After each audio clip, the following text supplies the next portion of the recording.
Welcome to me Manasa kitchen. నేనైతే మినపప్పు గారెలు ఎలా చేయాలో చూపిస్తున్నా. సో ఇక్కడైతే నేను 2 కప్పుల వరకు మినపప్పు అండ్ ఒక పిడికడంతా బియ్యం అయితే తీసుకొని నైట్ నానబెట్టేసుకున్నా. ఇవైతే మనకు స్పాంజీ లాగా వస్తాయి గారెలు. మీరు తప్పకుండా ఇలా ట్రై చేయండి. ఇలా మనం నానబెట్టుకున్నాక అందులో కొంచెం వంట సోడా అండ్ ఉప్పు అయితే వేసి మిక్సీ అయితే పట్టుకుంటున్నా. కన్సిస్టెన్సీ నేను చూపించిన విధంగా అయితే రావాలి. మీరు మినపప్పు బియ్యం ఒక 3-4 అవర్స్ నానబెట్టినా పర్లేదు. సో ఇక్కడైతే నేను ఉల్లిపాయ అండ్ జీలకర్ర, కొత్తిమీర, కొంచెం క్యారెట్ ముక్కలు కూడా వేసేసుకొని కలుపుకుంటున్నా. ఇలా కలుపుకొని 10 మినిట్స్ మనమైతే పక్కకు పెట్టేసుకోవాలి. సో ఆయిల్ హీట్ ఎక్కాక నేను హీట్ అయిందో లేదో చెక్ చేయడానికి ఒక చిన్న ముద్ద అయితే వేసాను. ఇప్పుడైతే గారెల్లాగా కవర్ మీద అయితే ఒత్తేసుకుంటున్నా. కవర్కి కొంచెం ఆయిల్ రాసి ఒత్తుకోండి, మీకు గారెల్లాగా వచ్చేస్తాయి.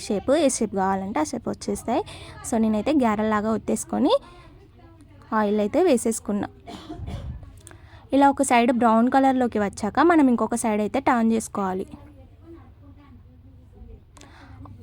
మంటనైతే మనం మీడియం ఫ్లేమ్లోనే ఉంచుకోవాలి.